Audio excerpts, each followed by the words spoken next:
Ustadz Haji Abdul Somad LCMA dengan tema membumikan kitab kuning di era modern. Wa ilaihi falyatafaddal mashkura. Allahumma shalli ala Muhammad. Allahumma shalli ala Muhammad. Sallu ala Nabi Muhammad.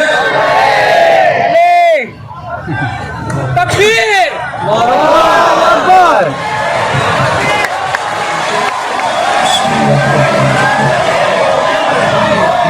Assalamualaikum warahmatullahi wabarakatuh. Waalaikumsalam warahmatullahi wabarakatuh. Alhamdulillahi wa kafa wassalatu wassalamu ala al-habibil mujtaba wa ala alihi wa ashabihi ahli sidqi wal wafa. Subhanaka la ilma lana illa ma 'allamtana innaka antal alimul hakim. Rabbi shrah li sadri wa yassir li amri wahlul 'uqdatam min lisani yafqahu qawli.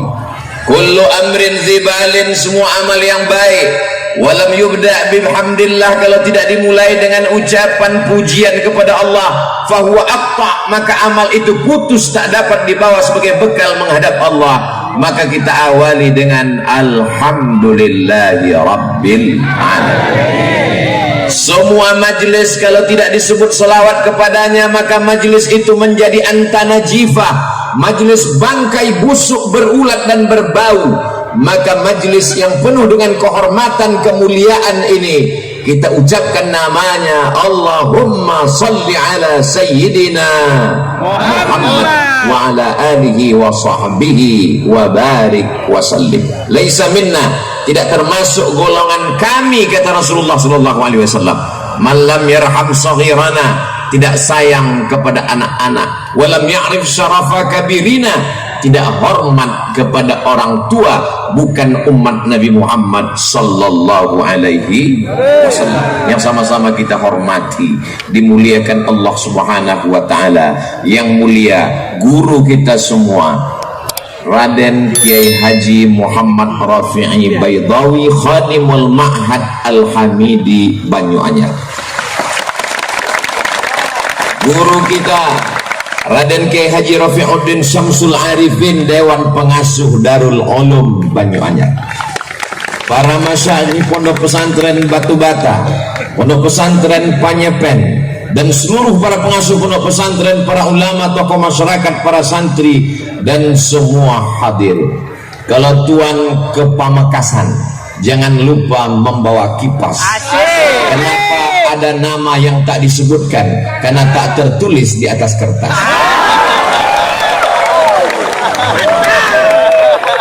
Sahabat saya, guru kita Al-Mukarram Kiai Haji Dr. Ahmad Fauzi Tijani, pimpinan Pondok Pesantren Al-Amin Prenduan, yang menyertai saya selama beberapa hari ini sampai pulang hari Senin. Tapi yang pulang saya, beliau tidak ikut. Kemudian pula guru kita semua Al-Mukarram Syekh Kiai Ali Karrar hafizahullah. Semua yang tak disebutkan, muslimin muslimat, mukminin mukminat, hadirin hadirat yang belum kawin dan belum sunat, semuanya dimuliakan Allah subhanahu wa ta'ala. Abdul Somad datang ceramah tausiah ke Pondok Pesantren Banyuanyar, salah. Abdul Somad datang ke Pesantren Banyuanyar ingin mengambil barokah. Allah. 227 tahun, berapa kali ganti KTP? Seumur hidup. Bagaimana kemuliaan mereka? Suatu ketika Imam Ahmad bin Hanbal datang ke Masjid Nabawi, lalu tangannya mengusap mimbar Rasulullah sallallahu alaihi wasallam. Setelah dia usap mimbar Rasulullah, dia letakkan ke mulutnya, dia cium. Summa qabbalahu, dia cium telapak tangannya. Kenapa? Karena beliau ingin mendapatkan atharus salihin, bekas-bekas orang-orang soleh. Di sana ada bekas tapak kaki Rasulullah sallallahu alaihi wasallam. Setelah beliau meninggal, datang bekas tapak kaki Sayyidina Abu Bakar Siddiq. Setelah itu datang bekas tapak kaki Sayyidina Umar ibn Khattab. Setelah itu datang bekas tapak kaki Sayyidina Utsman ibn Affan. Setelah itu datang bekas tapak kaki Sayyidina Ali bin Abi Thalib. Setelah itu datang bekas tapak kaki Sayyidina Hasan ibni Ali radhiyallahu anhu. Setelah itu datang bekas tapak kaki siapa saja orang-orang soleh. Padahal ketika itu Imam Ahmad bin Hanbal meninggal tahun 241. Hari ini Abdul Somad datang setelah pesantren Banyu Anyar berdiri 275 tahun. Walaupun kita tidak bertemu dengan mereka di dunia, insya Allah kita akan bersama di surga Jannatul Firdaus. Berani sekali Ustaz Somad tausiah di depan para alim ulama. Tadi waktu Ustaz duduk baca apa? Kirim Al-Fatihah. Untuk Maulana Kiai Isbat Al-Fatihah. Untuk Maulana Kiai Abdul Hamid sudah kirim Al-Fatihah. Untuk Kiai Baydawi sudah kirim Al-Fatihah. Supaya apa? Supaya melimpahlah madat dan barokahnya untuk kita semua, insyaallah. Ada seorang ulama ahli hadis yang memiliki majlis di Masjidil Haram, namanya Sayyid Alawi bin Abbas Al-Hasani. Kenapa disebut Al-Hasani? Karena dia keturunan Sayyidina Al-Hasan, anak Sayyidatuna Fatimah, anak Sayyidina wa Maulana wa Syafi'ina wa Dhukhrina wa Qurrati A'yunina Muhammad sallallahu alaihi wasallam. Sayyid Abbas sedang mengajar, lalu kemudian dia lihat ada orang tua yang sedang tawaf.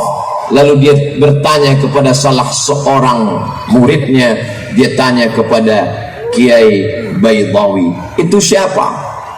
Orang tua itu adalah Sayyidil Walid, ayah saya. Ini orang salah satu daripada wali-wali Allah subhanahu wa ta'ala. La ya'riful wali illal wali. Tidak ada yang kenal wali kecuali wali. Jadi kalau ada yang mengatakan Abdul Somad itu wali, berarti dia wali murid atau wali kelas. Jadi sudah jelas kalau ada yang mengatakan Abdul Somad berani petantang petenteng ceramah di depan alim ulama, dia hanya ingin mengambil barokah kemuliaan. Tapi Ustadz membelakangi mereka. Kok berani Ustadz? Coba putar lagi videonya, mundur ke belakang. Sebelum maju tadi kan berbisik dulu ke Kiai. Kiai ke depan, kata Kiai silakan. Tapi Kiai yang lain, saya sudah angkat tangan 10 jari, 11 dengan kepala. Saat mereka semuanya mengangguk, berarti let's go. Al-adab fauqal ilmi. Ada yang lebih tinggi daripada ilmu, yaitu adab. Kalau ada orang mengatakan saya berilmu, saya banyak hafal ayat, saya banyak hafal hadis, kamu kalah dengan dia yang tak pernah salah. Siapa dia? www.google.com. Saya paling cerdas, semua kelipatan, kali-kali, bagi-bagi, tambah-tambah, saya hafal. Maka sesungguhnya kalkulator jauh lebih cerdas. Kalau ada orang mengatakan amalnya banyak, 1000 tahun beramal, naik langit pertama. 1000 tahun beramal, naik langit kedua. 1000 tahun beramal, naik langit ketiga. 1000 tahun beramal, naik langit keempat, kelima, keenam, ketujuh, sampai akhirnya dia sejajar dengan para malaikat. Ketika itu apa kata Allah? Wa idh qulna lil malaikati isjudu li Adam. Wahai seluruh malaikat, bersujudlah kamu kepada Adam. Fasajadu, semuanya bersujud illa Iblis. Saat itu bangkit egonya. Yang diperintahkan bersujud malaikat, sedangkan Iblis bukan malaikat.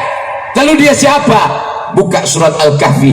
Kana minal jinni, dia berasal dari kalangan jin. Fafasaqa'an amri rabbih, dia melawan perintah Allah subhanahu wa ta'ala. Yang diperintahkan bersujud malaikat. Kenapa bisa ada satu yang aneh, yang asing, yang bukan malaikat? Karena prestasi ibadahnya luar biasa sehingga dia sejajar dengan malaikat, tapi dia bukan malaikat. Jadi kalau ada orang bangga dengan ibadahnya tapi kurang adab dan taatnya, berarti dia Iblis. Masya Allah, tabarakallah. Mudah-mudahan kita dijauhkan dari sifat iblis. Amin. La yadkhulul jannah, tak masuk surga, man kana fi qalbihi, siapa yang dalam hatinya mithqala habbatin min khardalin min kibrin, ada sombong sebesar biji sawi. Sebetulnya yang Ustaz bicarakan ini siapa? Saya. Di atas pentas, di atas karpet hijau, ada lagi karpet abu-abu lengkap dengan bunga-bunganya, dikawal dengan pasukan khusus anti santet. Maka kalau kita tidak rendahkan diri kita di hadapan Allah, kita akan merasa lebih tinggi, lebih hebat, lebih mulia. Apalagi protokol menyebutkan semuanya, al-mukarram, profesor, doktor, syekh, hampir masuk tawon ke hidung, saking besarnya lubang, mengembang. Tinggal satu titel yang belum, almarhum. Pada saatnya semua akan tinggal, yang kekal abadi hanyalah harimau mati meninggalkan belang, gajah mati meninggalkan gading, manusia mati meninggalkan utang. Manusia akan mati meninggalkan nama, apakah nama baik atau nama buruk. Kamu pernah ketemu Ustaz Somad? Pernah. Di mana kamu melihat dia? Di TikTok. Sombong sekali gayanya. Itu videonya dipotong, beb. Kamu pernah ketemu Ustaz Somad? Pernah. Di mana kamu lihat? Di Instagram. Tapi cuma 1 menit, ngomongnya kasar. Itu orang nggak punya paket 2 giga. Kalau dia orang dari pesantren Banyoanyar, dia akan tonton dari awal sampai akhir.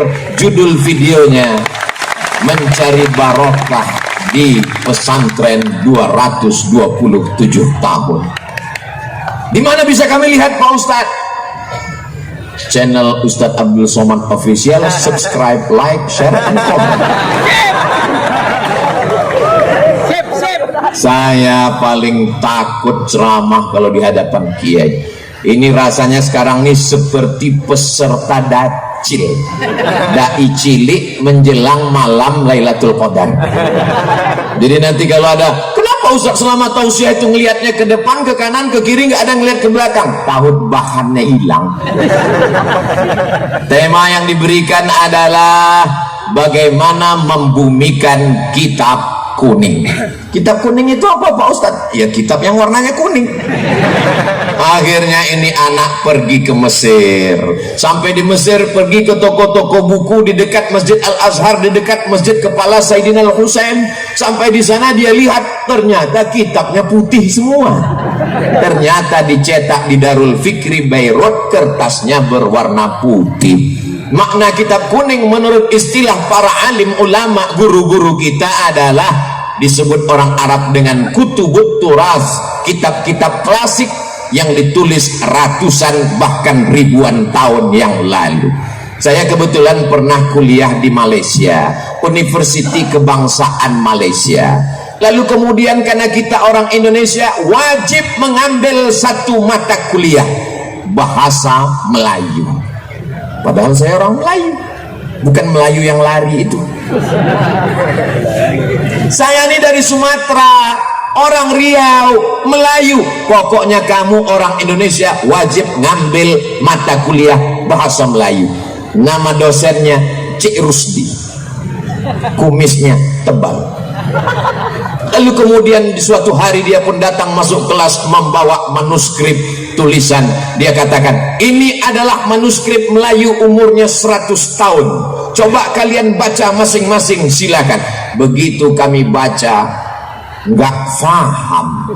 Padahal bahasanya bahasa Melayu, umurnya baru 100 tahun. Tapi hari ini anak-anak pesantren Banyoanyar membaca kitab Sahih Al-Bukhari ditulis oleh Imam Muhammad bin Ismail bin Ibrahim bin Al-Mughirah bin Bardisbah Al-Bukhari dari Uzbekistan, meninggal pada tahun 256 Hijrah. Umur kitab itu sekarang 1200 tahun. Semua santri faham.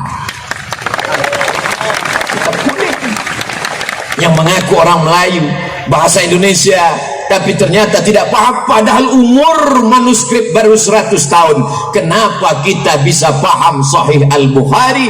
Karena bahasa Arab tidak mengalami perubahan. Itulah dia bahasa Al-Quran. Al-Quran yang dibaca Nabi Muhammad SAW didengarkan oleh makmum, makmumnya membaca didengarkan oleh sahabat, sahabat membaca didengarkan tabi'in, tabi'in membaca didengar tabi'in sampai ke guru kita. Makanya kalau ada orang masuk Islam mu'alaf ngaji nggak pakai guru, dia hanya modal internet, dia cari Al-Quran digital, enter, habis itu dia coba-coba baca, dia akan baca alama, karena tulisannya alif baris atas, lam baris atas, mim baris atas, karena tidak berguru. Tapi ketika dia berguru, dia akan dengar bacaan yang benar, alif lam mim. Tidak ada tulisannya begitu. Kita berguru kepada guru-guru kita. Itulah makanya disebutkan man la syaikha lahu fasyaitanu syaikhuhu. Siapa yang tidak berguru maka setanlah gurunya.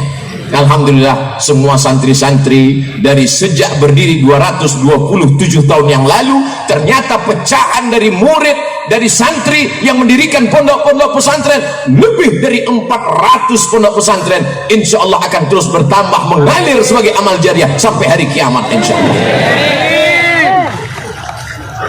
Kita tidak perlu ngaji pada kiai, kita tidak perlu ngaji sama ulama, cukup kembali kepada Al-Quran dan baca hadis Nabi. Berpeganglah kepada dua saja, Quran dan hadis. Oh gitu, iya. Lalu kamu belajar baca Quran sama siapa? Sama guru. Itu kan ulama. Guru saya boleh, guru kamu nggak boleh. Kebetulan kami di Sumatera, cara belajar baca Qurannya alif di TA, alif di bawah I, alif depan U, A, I, U. Sahabat saya di Pulau Jawa, alif fathah A, alif kasroh I, alif dhammah U, A, I, U. Di Madura gimana cara bacanya? Jawa. Nabi tidak mengatur cara membacanya. Terserah pakai ijtihad apa. Dulu pakai qaidah Baghdadiyah. Lalu kemudian muncul metode namanya Iqra. Muncul lagi metode namanya Qiraati. Muncul lagi metode namanya, orang dari Batam namanya Pak Hatta, dia buat metode Hattaiyah. Kalau Abdul Somad buat metode Somadiyah. Ini adalah ijtihad untuk memberikan kemudahan-kemudahan. Lalu kalau dikatakan siapa yang membaca Quran dengan metode yang tidak diajarkan Nabi, maka dia sudah melakukan perbuatan bid'ah. Terbantahkan dengan ucapan Sayyidina Umar ibn Khattab saat melihat orang sholat tarawih dengan imam yang bagus, dengan jamaah yang ramai, dibuat 20 rakaat ditambah 3 witir. Apa kata beliau? Ni'matil bid'atu hadhihi. Inilah sebaik-baik bid'ah, karena belum ada dilaksanakan di zaman Rasul, tapi perbuatan ini baik selama sesuai dengan Quran dan sunnah Rasulullah sallallahu alaihi wasallam. Suatu ketika saya sedang menyampaikan tausiah, datang orang ngasih kertas. Ustaz Somad, ini ada pertanyaan. Apa pertanyaannya? Yang ngasih pertanyaan pakai cincin emas. Kita tahu bahwa cincin emas hukumnya haram. Pas ditanya, kenapa kamu ke masjid pakai cincin emas? Saya mengikut perintah Al-Quran. Lama saya termenung, ayat yang mana ini? Dia bacakan ayat, ya ayyuhalladzina amanu, hai orang-orang beriman, khudzu zinatakum inda kulli masjid. Kalau kamu mau ke masjid, pakailah perhiasan-perhiasan. Ini perhiasannya. Gara-gara kembali ke Al-Quran tanpa melalui pemahaman ulama.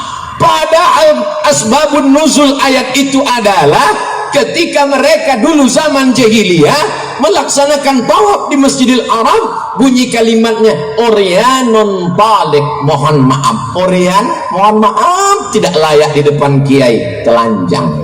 tidak pakai pakaian. Sebagaimana lahir tidak membawa dosa dan pakaian, maka tawaf pun tidak pakai pakaian.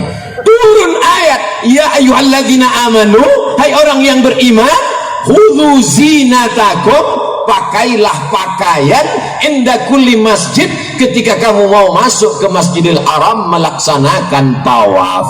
Di mana kami bisa lihat penjelasan itu? Dalam kitab-kitab tafsir, di antaranya tafsir Imam Abu Ja'far Ibnu Jarir At-Tabari pada abad ketiga. Berarti kitab ini umurnya 1100 tahun yang lalu, masuk ke kategori kitab kuning. Maka dia kitab kuning walaupun warnanya putih.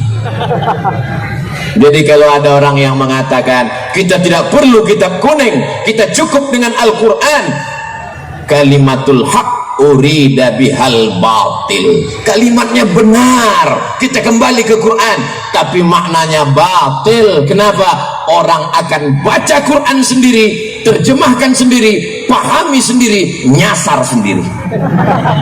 Kamu kalau nyasar, nyasar aja sendiri, jangan bawa-bawa orang lain. Betul? Jamaah yang dimuliakan Allah Subhanahu wa ta'ala, ini jamaah ramai luar biasa sampai nggak kelihatan ujungnya di mana. Kalau mau tahu ujungnya di mana, maka nyalakan semua handphone yang ada senternya. Yang nggak punya senter, beli senter, jual handphonenya. Maulaya salli wa sallim daiman abada ala habibika khairil khalqi kullihim Muhammadun sayyidul kaunaini wa thaqalain wal fariqaini min arbin wa min ajabi. Maulaya salli wa sallim daiman abada ala habibika khairil khalqi kullihim antal الذي ترجى شفاعته لكل هول من الأهوال مقتحم.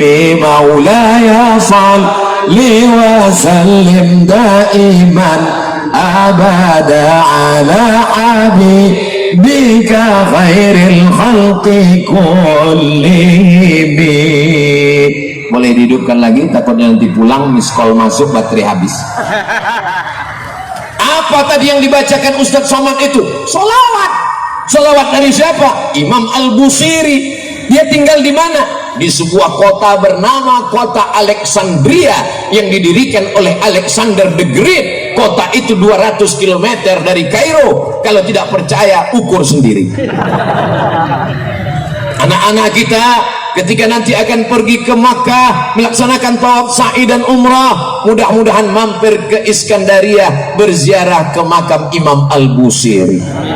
Seorang laki-laki yang tidak berdaya, lumpuh, tidak bisa menulis, tidak bisa berjalan, tidak bisa berbuat apa-apa, tapi dia berusaha keras untuk membuat untayan kata, memaksakan diri dengan ujung jarinya memuji Rasulullah sallallahu alaihi wasallam. Akhirnya dia tulislah syair begitu indah sampai akhirnya dia tertidur lelap karena lelah dan letih. Lalu kemudian dia lihat ada sesosok orang yang begitu ganteng dan sempurna bercahaya membawakan jubah burdah. Maka setelah dia terbangun dan tersadar, sembuh sehat walafiat, maka dia berilah judul syair itu bernama syair burdah, karena hadiah dari Rasulullah sallallahu alaihi wasallam. Sembuh dalam keadaan sehat walafiat. Begitu indahnya kisah Al-Burdah, tapi begitu diperlihatkan kepada orang, apa kata mereka? Ini adalah sholawat bid'ah, wa kullu bid'atin dhalalah wa kullu dhalalatin finnar, karena tidak dibuat oleh Nabi Muhammad sallallahu alaihi wasallam. Kalau tidak dilakukan Nabi, maka berarti perbuatan itu bid'ah. Apakah pernah Nabi membaca Maulaya salli wa sallim? Apakah pernah Nabi membaca salawat burdah? Tidak pernah. Kalau begitu maka perbuatan ini bid'ah. Wa kullu bid'atin dhalalah wa kullu dhalalatin finnar. Sorga yang seluas langit dan bumi isinya cuma 3 aja, dia, istrinya, sama mertuanya. Berbahaya kalau kita tidak kembali kepada kitab kuning. Baca Sahih Bukhari, baca syarahnya yang ditulis oleh Al-Hafiz Ibnu Hajar Al-Asqalani, Fathul Bari namanya. Ditambah lagi Imam Al-Qasqalani, ditambah lagi Imam Badruddin Al-Aini. Saya baca Sahih Muslim, Pak Ustadz, kamu nggak paham. Baca syarah penjelasannya, ditulis oleh Imam An-Nawawi dalam kitab Al-Minhaj, syarah Sahih Muslim Ibn Al-Hajjaj. Saya baca kitab Muwatta Malik, Pak Ustadz, kamu nggak ngerti. Nanti kamu akan katakan dalam kitab Muwatta Malik ini hadisnya dhaif semua, sanadnya putus semua, ini balaghat, ini munqati'at, ini maqtu'at. Padahal sesungguhnya sanad-sanadnya sudah disambungkan oleh Imam Ibnu Abdul Bar dalam kitab At-Tamhid lima fil Muwatta minal ma'ani wal asanid. Saya membaca kitab Sunan Tirmidzi, Pak Ustadz, baca syarahnya Tuhfatul Ahwadhi. Saya baca Sunan Abi Daud, Pak Ustadz, baca syarahnya Aunul Ma'bud dan syarah yang lain. Saya baca kitab Sunan Ibnu Majah, Pak Ustadz, baca syarahnya Hasyiah As-Sindi. Saya baca Musnad Ahmad bin Hanbal, Pak Ustadz, baca penjelasan ta'liqat wa syuruhat wa tahqiqat yang ditulis oleh para ulama. Semua penjelasan-penjelasan itu dalam kitab kuning, walaupun warnanya putih. Jadi pintu masuknya gimana, Pak Ustadz?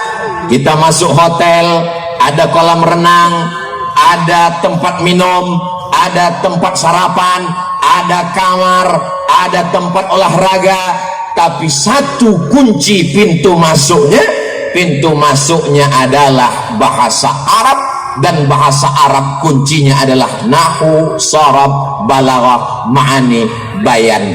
Insya Allah itulah yang dipelajari selama 227 tahun. Selamat dari perpecahan, insya Allah. Jadi kalau umat ini mau selamat, tidak ada jalan lain. Selamat dari tabdi', membid'ahkan. Selamat dari tafsik, memfasikkan. Selamat dari takfir, mengkafirkan. Dia akan kembali kepada sunnah, dan sunnah itu adalah Quran, hadis. Tapi dia lupa satu lagi, al ulama warasatul anbiya. Kita kembali ke hadis. Hadis itu apa? Ma udhifa ila Nabi sallallahu alaihi wasallam min qaulin aw fi'lin aw taqririn aw sifati khalqiyatin wa khuluqiyatin min ba'di bi'satihi ila wafatihi sallallahu alaihi wasallam. Ucapan, perbuatan, ketetapan, sifat fisik, sifat bawaan sejak dia lahir, diangkat menjadi rasul sampai meninggal menghadap Allah Subhanahu wa taala. Kamu ketemu dengan Nabi? Enggak. Lalu dari mana kamu tahu sunnah? Dari Sahih Bukhari. Sahih Bukhari itu orang? Iya. Ulama? Iya. Kenapa kita ikut ulama tapi katanya langsung ke Quran dan sunnah? Oh iya ya. Imam Bukhari apa ketemu dengan Nabi? Tidak.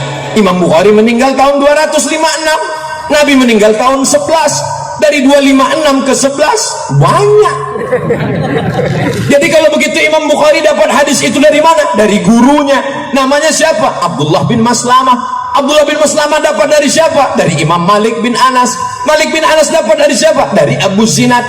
Abu Zinad dapat dari siapa? Dari Al-A'raj. Al-A'raj dapat dari siapa? Dari Abu Hurairah. Abu Hurairah dapat dari siapa? Dari Nabi. Bersambung sanadnya. Kalau putus di atas namanya mu'allaq. Kalau putus di bawah, di atas namanya mursal, hilang sahabat. Kalau hilang sanadnya dari penulis kitab ke atas namanya mu'allaq. Kalau putusnya berurut-urutan namanya mu'dal. Kalau putusnya tidak di atas, tidak di bawah, tidak di tengah namanya munqati. 2 SKS 16 tatap muka. Potong tatap muka pertama, potong mid semester, potong UAS, ujian akhir semester. Apakah mungkin belajar hadis tafsir dalam 16 tatap muka? Sementara mereka belajar Imam Malik, apa kata Imam Malik? aradtu kitabi hadza ala sab'ina min fuqaha'il Madinah, aku bacakan kitabku ini kepada 70 ahli fikih kota Madinah, kulluhum wata'uni fasammaituhu muwatta'a, semuanya setuju dengan isi kitab Muwatta, maka aku sebut kitab ini Muwatta, kitab hadis tertua yang dicetak saat ini, meninggal tahun 179 Hijrah. Catatan-catatan penting dari Imam Malik ke guru-gurunya bersambung sampai ke Nabi sallallahu alaihi wasallam. Al-isnad minad din, sanad adalah bagian dari agama. Fanzuru amman ta'khudhu dinakum, perhatikan kamu ambil sanad ilmu kamu dari siapa. Orang sekarang kalau ditanya, kamu belajar dari siapa? Dari guru saya. Siapa guru kamu? Syekh YouTube. Nama lengkapnya siapa? Tabayatubu. YouTube. Belajar di YouTube nggak apa-apa kalau gurunya ada. Sebenarnya jamaah yang hadir hari ini, mereka cuma memastikan apakah Abdul Somad itu ada. Tadi di rumah Kiai ketemu dengan beberapa adik-adik, ketemu, ini Abdul Somad yang selalu kulihat di YouTube. Memangnya ada orang di YouTube itu nggak ada di alam nyata? Ada. Anak saya selalu ngelihat dia, saya selalu ngelihat dia. Pas saya datang ke kampungnya dia nggak ada. Siapa itu? Upin Ipin. Memangnya ada di YouTube itu yang suaranya ada, orangnya nggak ada? Ada. Suaranya ada, tapi orangnya nggak ada. Siapa itu? Ya itu kalau kita tanya, Anda sedang berada di Jalan Sudirman, jangan belok kiri, terus aja. Itu suaranya ada, orangnya nggak ada. Itu mesin. Kalau dijamin orangnya ada, kita dengar kajiannya. Kalau nggak paham kita tanya ke guru, kita bisa komplain. Maka ini adalah perbuatan kemajuan teknologi membuat kita menjadi mudah untuk belajar. Bukankah dulu Al-Quran tidak ditulis di atas kertas? Al-Quran ditulis di pelepah korma, di tulang onta, di batu yang ceper. Masya Allah, langsung kertas datang. Syukran ya. Kertas barang mewah dari Tiongkok. Mereka membuat bubur yang terbuat dari bambu, karena negeri itu disebut dengan negeri tirai bambu. Bambunya habis dimakan oleh panda, lalu kemudian bambu dibubur. Setelah bubur bambu dijemur, jadilah kertas. Lalu kemudian kita pun sekarang menemukan ada yang disebut dengan pulp and paper. Pulp, bubur kertas. Paper, bubur yang sudah dibuat menjadi kertas. Kertasnya kenapa warnanya kuning? Karena terbuat dari ubi yang murah. Kertas yang mahal, yang punya uang adalah orang Eropa dan Amerika. Ini termasuk kertas yang mahal. Kenapa? Karena lintar, tintanya tidak luntur. Apa yang terjadi ketika kertas tidak ada? Mereka menulis Quran di pelepah korma, di tulang onta. Lalu kemudian kapan Al-Quran baru ditulis di atas kertas? Ketika 70 penghafal Quran meninggal dunia memerangi seorang nabi palsu bernama Musailamah Al-Kadzab. Nama kampungnya Yamamah, nama orangnya Musailamah, nama kampungnya Yamamah. Karena mikrofonnya kurang jelas, jamaah pulang ke rumah cerita nama nabi palsunya Yamamah, nama kampungnya Musailamah. Yang cerita serius, yang dengar ngangguk. Lalu kemudian apa yang terjadi? Ketika itu Sayyidina Umar ibn al-Khattab mengatakan, wahai khalifata Rasulillah, ini 70 penghafal Quran sudah meninggal dunia. Aku khawatir kalau penghafal Quran ini meninggal, Quran akan hilang. Kalau begitu kita mesti membukukan Al-Quran. Apa kata Abu Bakar Siddiq? Aku takut membukukan Al-Quran karena Nabi tidak pernah melakukannya, Nabi tidak pernah memerintahkannya. Sampai Allah melembutkan hati Abu Bakar Siddiq, akhirnya dia setuju karena khawatir Quran akan hilang. Maka disusunlah tim penulisan Al-Quran yang diketuai oleh Sayyidina Zaid bin Thabit sebagai sekretaris, Ubay bin Ka'ab salah seorang imam pada masa sholat tarawih yang dibuat oleh Umar ibn al-Khattab. anak-anak muda yang gagah perkasa. Siapa Zaid bin Sabit?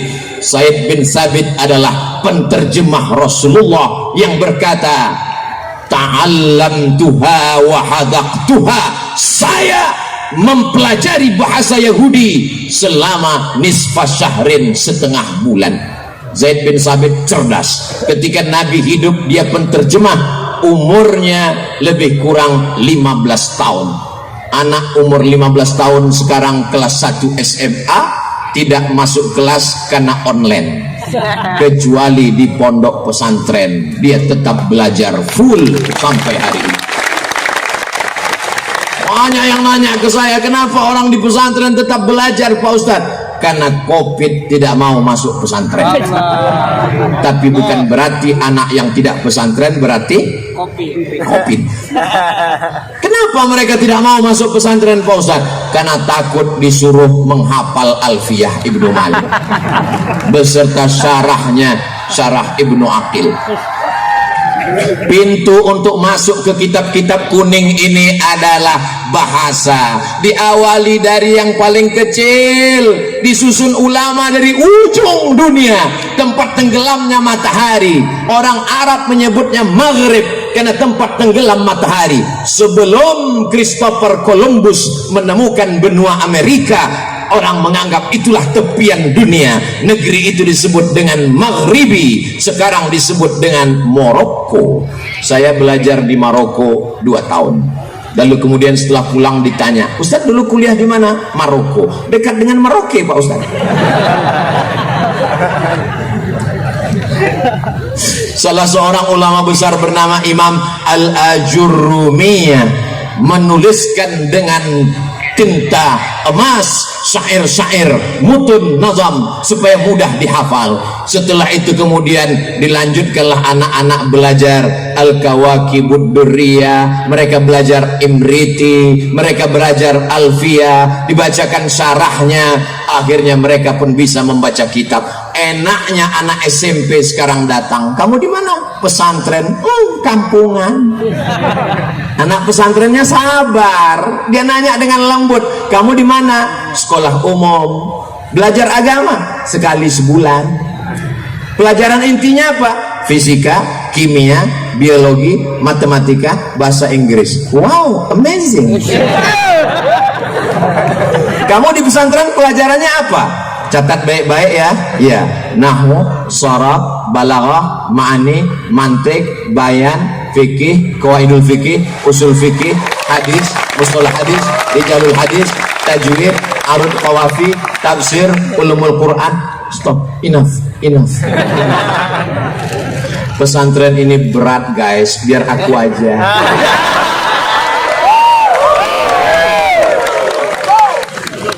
Banyak orang salah sangka, anaknya nggak lulus SMP negeri, nggak lulus SMP plus, nggak lulus SMP swasta karena mahal. Ya udahlah, masuk pesantren aja. Belum masuk pesantren aja udah error, ditambah pelajarannya begitu banyak. Cari anakmu yang paling jenius, cari anakmu yang paling pintar, cari anakmu yang paling tajam otaknya, masukkan dia ke pesantren. Taman pesantren, dia akan menjadi Imam Al-Bukhari, dia akan menjadi Imam Asy-Syafi'i, dia akan menjadi Imam Al-Asy'ari, dia akan menjadi Imam As-Suyuti. Apa kata Imam Jalaluddin Abdurrahman As-Suyuti? Hafiztu mi'atai alf hadis, aku hafal 200.000 hadis. Law wajadtu aksara min dzalika la hafiztuha, kalau aku dapat lebih dari itu aku akan hafal juga. Ini banyak orang sekarang begitu enaknya ngomong, Imam Syafi'i manusia, saya manusia. Imam Syafi'i makan, saya makan. Imam Syafi'i nikah, saya lebih banyak. Imam Syafi'i itu tidur, saya juga tidur. Kalau Imam Syafi'i boleh baca Quran mengeluarkan hukum, saya juga bisa baca Quran dan mengeluarkan hukum. Orang yang begini jangan dimarahi, cuman tanya aja lembut-lembut sambil berbisik. Udah ngopi dulu?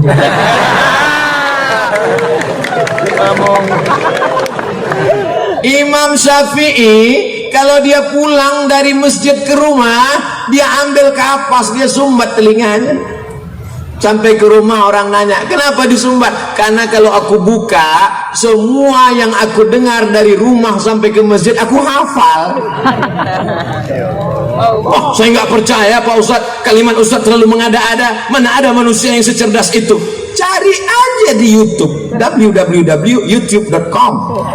Buat di situ tes IQ tertinggi internasional, akan dites manusia tercerdas di dunia di zaman sekarang. AAA QQ7 BB QQ CCCC bisa dia ulang kembali. Orang yang seperti itulah yang cerdas, yang membaca Al-Quran, yang menghafal hadis Rasulullah Sallallahu Alaihi Wasallam. Jangan karena tidak bisa lalu dikatakan tidak ada. Tidak ada. Tapi bukan berarti karena anak kita tidak secerdas itu lalu besok rame-rame narik anaknya dari pesantren. Anak-anakku yang sudah berada di pesantren, belajar kitab kuning, banggalah menjadi anak pesantren. Bangga apa tidak bangga? Bangga. Mengalir pahalanya sampai hari kiamat anakku. Tapi saya mau jadi polisi Pak Ustaz. Emang saya nanti kalau pesantren punya ijazah? Loh, anak pesantren baca kitab, tapi mereka juga punya ijazah formal. Tapi setelah selesai sanawiyah 3 tahun, aliyah 3 tahun, mereka nggak pulang kampung. Pas ditanya, nggak pulang? Enggak. Kenapa? Kitabnya belum khatam. Lebih sayang kitab daripada ijazah formal. Ijazah formal bisa didapatkan dengan paket A, paket B, paket C. Tapi dibaca kitab, dia mesti dibaca berulang-ulang, didengarkan, ngantuk dikit salah baca. Kitabnya bagus, tapi karena bahasa Arab ini begitu banyak, tulisannya mirip, cara bacanya beda. Al-Jannah, Al-Habbah, Al-Junnah, Al-Jinnah, itu tulisannya sama semua. Makanya jangan baca kitab yang sudah digigit rayap. Hari obat dari kitab, lalu tulis sebetulnya kitab itu tulisannya Habbatun Sauda, tapi karena digigit rayap tulisannya Hayatun Sauda. Ular hitam dia tangkap, memang nggak sakit, mati langsung. Kalau ada dokter-dokter spesialis, ujian akhirnya sebelum buka praktek dia mesti bisa bahasa Latin. Kenapa? Karena buku-buku kedokteran diambil dari bahasa Latin, dari bahasa Yunani, lalu diterjemahkan ke dalam bahasa Arab. Saya melihat 2 jilid di perpustakaan Darul Hadis Maroko, ditulis oleh Ibnu Sina. Tapi karena orang bule, orang barat susah baca Ibnu Sina, mereka baca Avicenna. Lalu kemudian apa yang terjadi? Setelah itu mereka terjemahkan judul bukunya Al-Qanun Fit-Tib, Al-Qanun, undang-undang Fit-Tib kedokteran, diterjemahkan ke dalam bahasa Inggris The Canon of Medicine. Jadi anak-anak kita amat sangat bisa. Pak Ustadz, kami nggak bisa bahasa Inggris. Bahasa Inggris perubahannya cuma berapa? Go, going, gone, when. Cuma 4. Tapi zahaba, zahabu, zahabat, zahabna, zahabtuma, zahabtum, zahabti, zahabtuma, zahabtina. Itu baru fi'il madhi, belum fi'il mudhari'nya, belum lagi amarnya, belum lagi nahinya, belum lagi masdarnya, belum lagi isim fa'ilnya, belum lagi isim maf'ulnya. Jadi kalau ada orang mengeluh bahasa Inggris ini berat ya, karena kamu belum bahasa Arab guys. Sekarang orang kalau belajar bahasa Arab dia katakan, oh bahasa Arab ketinggalan zaman. Apa tuh bahasa Arab? Bahasa Inggris hebat sekarang dipakai dunia global internasional. Kenapa dunia internasional pakai bahasa Inggris? Bukan karena bahasa Inggris hebat, karena negara di dunia paling banyak dijajah oleh Inggris. Mudah-mudahan ceramah ini nggak diterjemahkan ke bahasa Inggris. Kalau diterjemahkan sampai ke kedutaan Inggris, nggak masuk saya ke Inggris.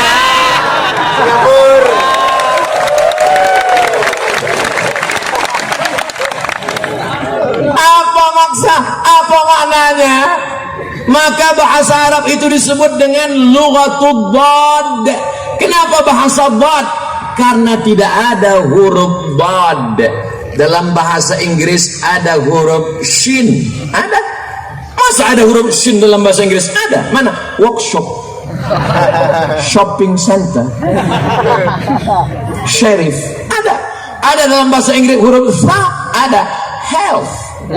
How about your health? WHO itu singkatan dari World Health Organization. Tapi huruf bad, huruf ain, tidak ada dalam bahasa Inggris huruf ain. I love you. Tidak ada dalam bahasa Inggris qalqalah. Tidak ada. Makanya kamus bahasa Arab, kamus bahasa Indonesia lengkap Purwadarminta 1 jengkal. Tapi kamus Ibnu Manzur Lisanul Arab, kamus bahasa Arab dulu ketika di pondok baru pakai kamus Munjid fil lughati wal alam, bangganya luar biasa. Dibawa ke masjid, sampai di masjid rupanya untuk bantal. Begitu melihat perpustakaan besar Tajul Arus, Al-Muhit, Lisanul Arab, Al-Qamus, ternyata kamus-kamus ini luar biasa. Untuk onta saja berapa? An-Naqah, Al-Ibil, begitu banyak kata-katanya. Al-Jamal, mohon maaf Pak Jamalnya. Tapi nama suami saya Jamal, itu pakai alif. Al-Jamal. Dalam bahasa Inggris mau panjang mau pendek nggak ada beda. What are you doing? Nggak ada beda. Tapi dalam bahasa Arab berbeda panjangnya, berbeda intonasinya, berbeda maknanya. Suatu ketika saya pulang dari airport naik taksi. Lalu kemudian kawan saya nanya ke super taksi, ya sawa, enta arif tarik? La, ana la arif. Gara-gara alifnya dia pasang tarik, padahal yang betul mestinya dia tanya, enta arif tarik? Kamu tahu jalan nggak? Gara-gara alifnya dia pasang di tengah, akhirnya supirnya, enta arif tarik? La, ana mus arif tarik. Tarik nama orang. Beda panjang pendek. Aina tadhhabu ya akhi? Ilal matar. Matar hujan. Mestinya pakai alif. Ilal matar. Tapi tidak selamanya juga mesti ketat seperti baca tajwid.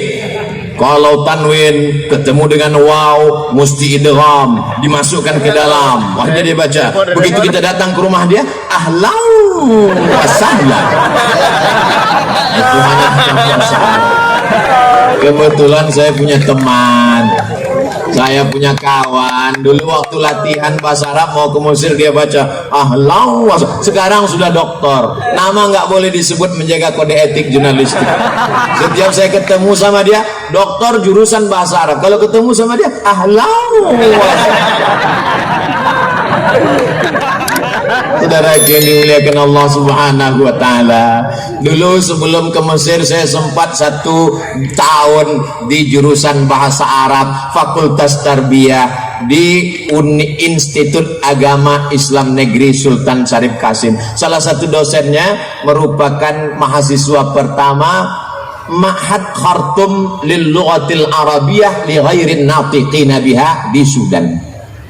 Kenapa Bapak ke sana, Pak? Karena di sana bahasa Arab. Gimana belajar waktu di sana, Pak? Saya sampai di sana, kata dia, belajar lagi mengucapkan huruf-huruf. Masa S2 belajar huruf lagi? Ternyata penyebutan huruf kita salah, kata dia. Lalu saya penasaran, salahnya di mana? Kami di kelas dikasih kapas, 1 orang 1 kapas. Disuruh nyebut huruf fa. Semua disebut huruf fa. Siapa yang hurufnya keluar duluan lalu kemudian kapasnya terbang, salah. Lalu saya tanya, yang benar gimana Ustadz? Kapasnya terbang duluan, hurufnya keluar dengan nada yang lembut. Sampai sehalus itu, sampai sedetail itu.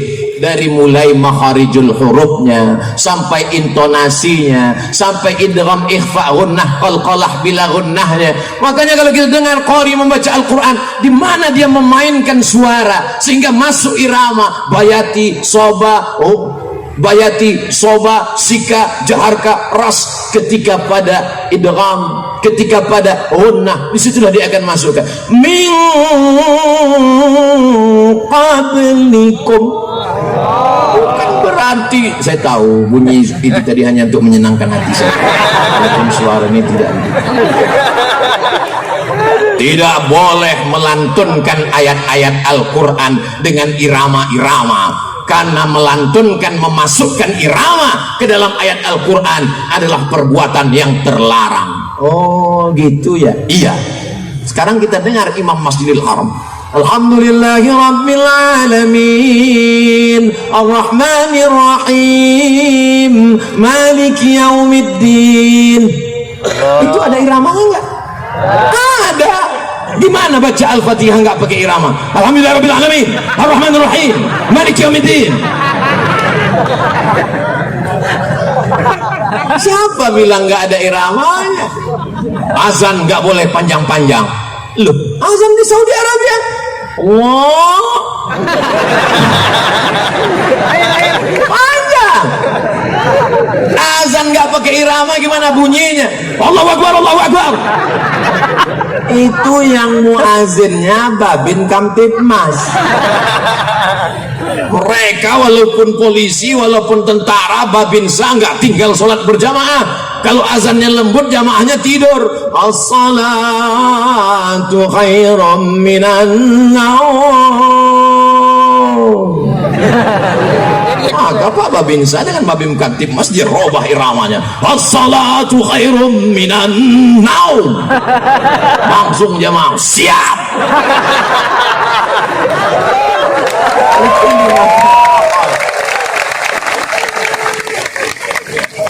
Anak pesantren dengan ijazahnya dia bisa jadi dokter spesialis, apalagi kalau dia hafal Quran dia bisa dapat beasiswa.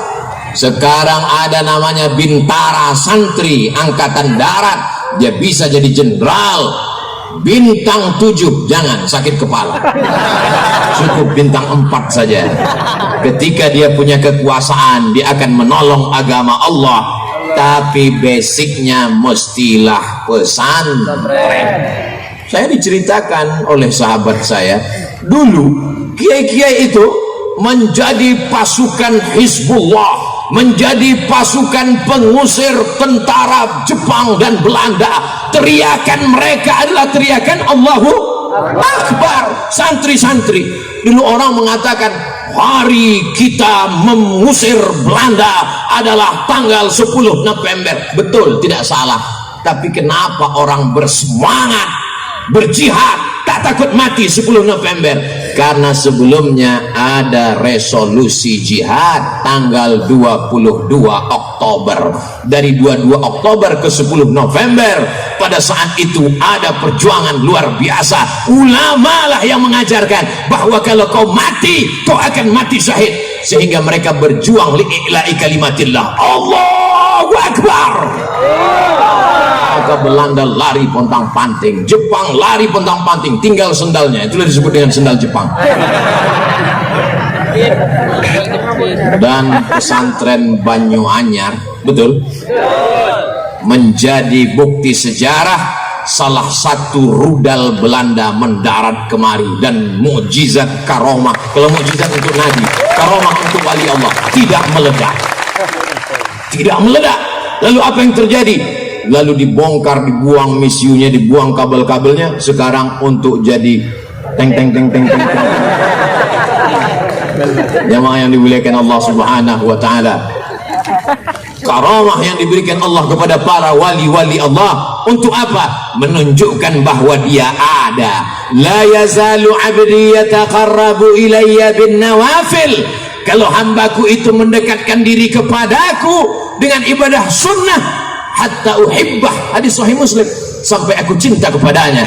Fa idza ahbabtuhu, kalau aku sudah cinta kepadanya, fa akunu ainahu yubsiru biha, aku akan menjadi matanya. Dengan matanya dia akan memandang. Bukan berarti dia menyatu dengan Allah, tapi kemudian pandangannya adalah pandangan Allah Subhanahu wa taala. Tidak ada yang sulit bagi Allah. Innama amruhu idza arada syai'an ay yaqula lahu kun. Apa maknanya? Anak kita yang di pesantren baca kitab, bahasa Arab, ijazah dapat, selesai, fikihnya mantap, ngerti Quran, ngerti hadis, bisa lulus apapun. Yang paling diinginkan adalah barokah guru, barokah habaib, barokah kiai. Banyak orang berilmu tapi tidak ada barokahnya. Rezeki juga begitu, duitnya banyak tapi nggak ada barokahnya. Duit apa namanya? Duit hantu dimakan setan. Mudah-mudahan dengan majelis ilmu hidup kita jadi barokah. Anak-anak kita barokah menjadi soleh dan solihah. Istrinya barokah menjadi penyejuk mata, penenang jiwa. Saya Pak Ustadz kalau melihat istri itu senang sekali. Tapi kamu belum nikah, lihat istri orang Pak Ustadz. Mohon maaf ya, saya keceplosan. Masya Allah, tabarakallah. Allahumma salli ala Sayyidina Muhammad wa ashghili zalimin bizalimin wa akhrijna min bainihim salimin wa ala alihi wa sahbihi ajma'in. Sallallahu rabbuna ala nuril mubin Ahmad al-Mustafa sayyidil mursalin wa ala alihi wa sahbihi ajma'in wa ala alihi wa sahbihi ajma'in. Mudah-mudahan dengan berselawat dosa-dosa kita diampunkan Allah, dinaikkan derajat kita di hadapan Allah, didapatkan kemuliaan, kebaikan-kebaikan, beramal soleh sesuai dengan janji Rasulullah SAW. Man shalla alayya salatan, siapa yang berselawat kepadaku satu kali, sallallahu alaihi biha asyra, Allah balas 10 kebaikan, wa huddat anhu asyra sayyiat, dihapuskan 10 kesalahan, wa rufi'at lahu asyra darajat, dinaikkan 10 derajat tingkatan kemuliaan. Ternyata sekarang sudah jam 9. Tadi saya mulai tausiah jam 8. Begitu saya cerita, nyampaikan ini, ngomong, lihat jam, udah jam 9. Ternyata ngomong di depan orang yang hatinya khusyuk itu nggak terasa 1 jam. Ustaz Somad nih basa-basi aja ngomong pelipur lara. Enggak, dari tadi sampai sekarang saya belum ada ngeliat jam. Wallahi tallahi billahi, saya ceramah terus baru lihat sudah 1 jam. Sampai saya ragu, jangan-jangan jam ini mati. Ternyata kalau kita ngomong, orang hatinya terbuka, kita menyampaikan juga cair, tak terasa. Saya pernah tausiah, rasanya lama sekali menjelang buka puasa.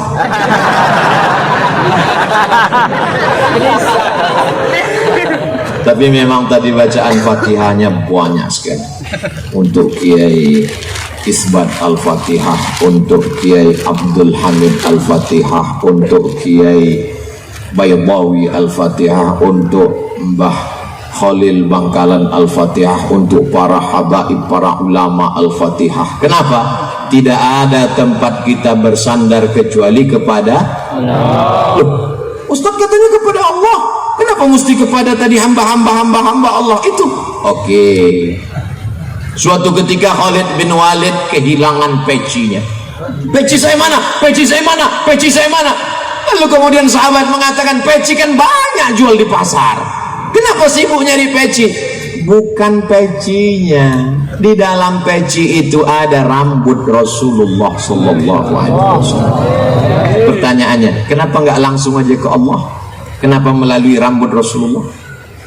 Asma binti Abi Bakar, kalau anaknya sakit, dia ambil qirbah, Kirbah adalah kulit kambing, tempat air minum. Karena waktu itu belum ada lagi tempat air minum canggih seperti sekarang.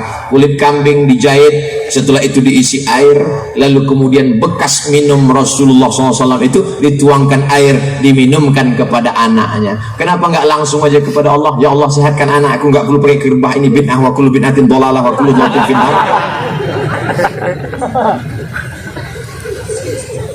Ketika Nabi Yakub menangisi anaknya Yusuf, Nabi Ibrahim alaihissalam punya anak namanya Ishak. Ishak punya anak laki-laki namanya Yakub. Yakub punya anak laki-laki namanya Yusuf. Yusuf punya saudara namanya Yahuza. Keturunan Yahuza disebut dengan Yahudi. Jangan diterjemahkan, nanti saya nggak bisa masuk ke Palestina. Ketika Nabi Yakub tidak bisa melihat karena menangis setiap pagi, petang, siang dan malam, kehilangan seorang anak buah hati belayan jiwa. Bagaimana cara Nabi Yusuf supaya ayahnya ini bisa melihat? Dia kirimkan bajunya. Idhab biqamisi hadha, pergilah kamu membawa bajuku ini, bawa ke ayahku. Kenapa? Nanti kalau sudah baju ini sampai ya'ti basira, dia akan bisa melihat. Kenapa Nabi Yusuf nggak berdoa aja, ya Allah bukakan mata bapakku? Dan bapaknya juga Nabi. Kenapa Nabi Yakub nggak? Kenapa mesti pakai baju Yusuf? Bukankah karena baju itu dulu pandangannya hilang, karena baju itu dilumuri dengan darah kambing, dan dikatakan inilah baju Yusuf, padahal itu adalah damun kadzib, darah bohong, darah dusta. Sebagaimana dulu baju itu menghilangkan pandangannya, sekarang Allah ingin menunjukkan mukjizatnya. Ketika baju itu datang sampai, apa kata Nabi Yakub? Inni la ajidu riha Yusuf, aku mencium bau semerbak anakku Yusuf. Ternyata bau manusia nggak sama. Setelah diteliti sekarang, ternyata bukan cuma cap jempol yang tak sama. Seorang ibu yang membesarkan anaknya, buah hati belayan jiwanya, 9 bulan 10 hari dia kandung. Di Pulau Madura ngandung masih 9 bulan 10 hari. Sama.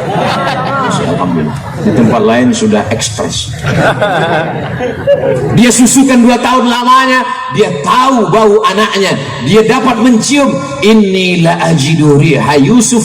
Ketika baju Yusuf datang, dia cium, lalu kemudian terbuka matanya. Kenapa tidak langsung berdoa kepada Allah? Melalui wasilah orang-orang soleh.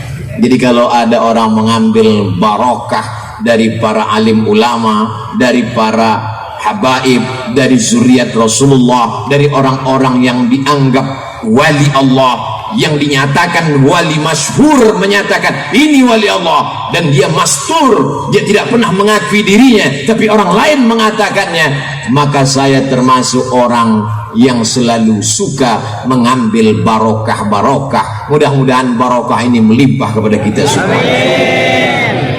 Di mana kita bisa dapatkan itu? Di dalam kitab kuning. Idza matal insan, kalau manusia mati, begitu dalam Sahih Muslim.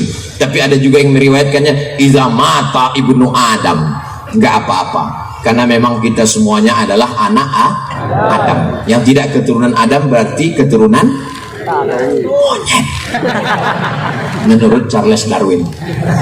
Idza matal insan, kalau manusia mati, inqata'a, putus. Lalu setelah orang meninggal ada keluarganya ngaji. Bismillahirrahmanirrahim. Yasin wal Qur'anil Hakim. Kalau baca Yasin begitu slow, pelan, karena banyak juga orang sekarang baca Yasin cepat sekali, 120 km per detik.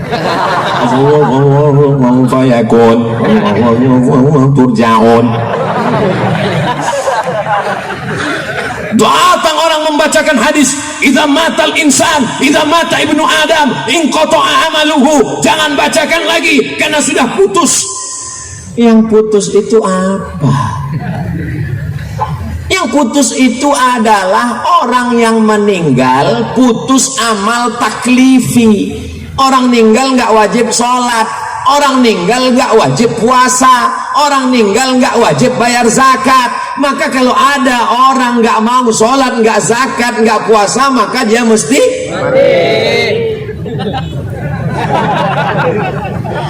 Apakah orang yang sudah meninggal itu tidak beramal? Kita lihat penjelasan ulama ketika Nabi Muhammad SAW Isra Mi'raj. Subhanalladzi asra bi'abdihi laylan minal masjidil haram ilal masjidil aqsa. Dalam perjalanan Nabi Muhammad SAW melihat Jibril, iya, itu apa yang terang di bawah? Itu kuburnya Nabi Musa. Nabi Musa lagi ngapain? Sholat di kuburnya. Pertanyaannya, Nabi Musa udah meninggal atau masih hidup? Sudah meninggal. Tapi katanya orang meninggal nggak beramal. In qata'a amaluhu. Itu yang sholat itu siapa? Oh, kalau begitu hadisnya dhaif. Enak aja, mentang-mentang nggak sesuai lalu hadisnya didoakan. Lalu Nabi pun sampai ke Masjidil Aqsa, ditambatkannya burak. Setelah itu dia sholat, dan di belakangnya ada Nabi Ibrahim. Nabi Ibrahim jadi makmum. Di belakangnya ada Nabi Musa. Nabi Musa jadi makmum. Di belakangnya ada Nabi Nuh. Nabi Nuh jadi makmum. Pertanyaannya, nabi-nabi itu masih hidup apa udah meninggal? Sudah meninggal, kok sholat? Tapi katanya orang sudah meninggal putus. Maka kata ulama, diantaranya Syekh Yusuf dalam kitab Al-Mawsu'ah Al-Yusufiyah fi Adillatis Sufiyah, yang putus itu adalah amal taklifi. Dia tidak lagi sholat wajib, dia tidak lagi zakat wajib, dia tidak lagi zikir baca Quran wajib, tapi bahwa mereka beramal. Maka sesungguhnya wali-wali Allah, orang mati syahid, para nabi, mereka tetap beramal. Kalau mereka tidak beramal, tidak mungkin mereka menjawab salam kita saat lewat di makam. Assalamualaikum ya ahlad diyar minal mu'minin wa inna insyaallah bikum lahiqun yarhamullahu mustaqdimina wal mustaakhirin nasallallahu lana wa lakumul afiyah. Kalau hafal panjang, kalau nggak hafal gerak-gerakan aja mulut. Mereka pun akan menjawab waalaikumsalam warahmatullahi wabarakatuh, tapi kita tidak mendengar jawabannya. Itu menunjukkan bahwa mereka sesungguhnya tidak mati, tidak berhenti. Maka apa kata Allah? Wala taqulu liman yuqtalu fi sabilillahi amwat bal ahya walakin la tash'urun. Masya Allah, tabarakallah. Jadi kalau mau menyelesaikan masalah khilafiyah di tengah masyarakat, solusinya adalah kembalikan kepada kitab kuning. Kalaupun dia ikhtilaf, dia akan berlapang dada menerima perbedaan, karena debatnya bukan debat kusir, tapi punya referensi. Dia akan saling menghormati, seperti perdebatan antara Imam Malik bin Anas dan Imam Abu Hanifah. Imam Malik bin Anas ahli hadis, meninggal tahun 179 Hijrah. Tapi ada di sana madrasah ahlul ra'i, namanya Imam Abu Hanifah, namanya Imam Hanafi, meninggal di Kufah pada tahun 150 Hijrah. Berdebat antara ahlul ra'i dengan ahlul hadis. Setelah berdebat, datang Imam Laith bin Sa'ad dari Mesir menjumpai Imam Malik. Malik, ya, bagaimana kamu melihat Hanafi tadi? Kata Imam Malik, belum pernah aku melihat orang yang hujahnya sehebat Abu Hanifah. Setelah itu Imam Laith datang menemui Imam Hanafi. Hai Abu Hanifah, bagaimana kau dapati Malik tadi? Apa kata Imam Hanafi? Aku belum pernah melihat orang yang hafalan hadisnya sehebat Malik bin Anas. Mereka saling membesarkan, bukan menjatuhkan. Mereka saling mengagumi. Itulah ikhtilaf salaf, itulah ikhtilaf orang berilmu. Betul kata Imam Muhammad bin Idris Asy-Syafi'i, ma jadaltu aliman illa ghalabtuhu wa ma jadaltu jahilan illa ghalabani. Kalau aku berdebat dengan orang alim berilmu, aku menang. Tapi kalau aku berdebat dengan orang dungu, aku selalu kalah. Kenapa? Karena mereka berdebat bukan dengan ilmu, tapi berdebatnya dengan urat leher. Kalau cerita urat leher, siapa yang paling kuat teriak, dialah yang menang. Adik-adik yang sudah di pesantren, jangan merasa dibuang orang tua. Kalian adalah orang yang beruntung karena sudah diberikan kesempatan menuntut ilmu. Lanjutkan sampai khatam kitab-kitab. Banyak sekarang anak-anak kalau dimasukkan ke pesantren merasa anak yang sudah dibuang, sore-sore menjelang azan maghrib bersandar di bawah pohon kelapa. Jangan-jangan aku anak adopsi. Allah Maha Penyayang, jatuh pohon kelapa, langsung sehat. Bayangkan kalau orang tuamu tidak sayang, tidak kenal ulama, tidak ngerti barokah, dibelikannya engkau rumah, kamarnya mewah, dibelikan mobil, dibelikan gadget, dibelikan handphone, dibelikan macam-macam alat hiburan. Itu bukan sayang, itu menjerumuskan anak ke dalam neraka jahanam. Kalau sayang dengan anak, maka hantarkan dia ke pesantren, kenalkan dia dengan kiai. Kiai, ini anakku, sebagaimana dulu Ummu Sulaim datang membawakan Sayyidina Anas bin Malik kepada Sayyidina Muhammad sallallahu alaihi wasallam. Ya Rasulullah, mereka kaya memberikan tanahnya, mereka kaya memberikan sumurnya, mereka kaya memberikan dinar, dirham, emas, peraknya. Aku wanita biasa, yang kuserahkan adalah anakku. Lalu anak itu pun didoakan Nabi. Apa kata Nabi sallallahu alaihi wasallam? Allahumma aktsir amwalahu wa auladahu waj'alhu min ahlil jannah. Banyakkan hartanya, banyakkan anaknya, jadikan dia penghuni surga. Akhirnya apa yang terjadi ketika Sayyidina Anas bin Malik meninggal dunia? Dihitung anak keturunannya hampir 100 orang. Tapi tidak ada disebut di situ Allahumma aktsir amwalahu wa auladahu wa azwajahu. Enggak perlu, karena itu sudah automatically. Dan yang lain punya kebun, panennya setahun sekali. Sayyidina Anas bin Malik panennya setahun 2 kali. Dan sahabat Nabi yang meninggal terakhir di kota Basrah, Irak adalah Sayyidina Anas bin Malik. Barokah doa. Jadi kalau kita kitabnya mungkin kurang lancar, ngajinya mungkin kurang kuat, tapi insya Allah bi barokati kiai, barokah habaib, barokah guru, insya Allah kita dapat itu, insya Allah. Amin. Suara trompet habis waktu atau? Tadi Pak Kiai mengatakan, Ustaz Somad silakan tausiah sampai jam 2. Saya biasanya tausiah itu mata saya melihat kemana-mana, itu ngelihat berapa orang yang nguap. Kalau jamaah nguap 3, demikianlah tausiahnya saya sampaikan. Dari tadi saya keliling, nggak ada yang nguap. Karena memang ini santri wali santri, orang-orang yang biasa dengar pengajian, Pulau Madura negeri yang religius, ditambah lagi barokah para habaib, para kiai, para guru kita. Mereka semangat, yang jadi masalah mereka semangat, saya nggak kuat. Jadi nanti jangan kesannya Ustaz Somad berhenti tausiah karena jamaahnya bubar. Enggak, jamaahnya luar biasa. Saya bisa jadi luar binasa. Jamaah yang dimuliakan Allah Subhanahu wa taala. Satu-satunya solusi supaya kita tidak berpecah belah adalah kembali kepada sunnah Rasulullah sallallahu alaihi wasallam. Betul apa enggak betul? Betul. Siapa yang bilang kembali kepada sunnah akan membuat perpecahan? Mari kita kembali kepada hadis Nabi Muhammad sallallahu alaihi wasallam. Akhirnya kembali kepada hadis. Baca hadis. Apa yang terjadi? Ihtajama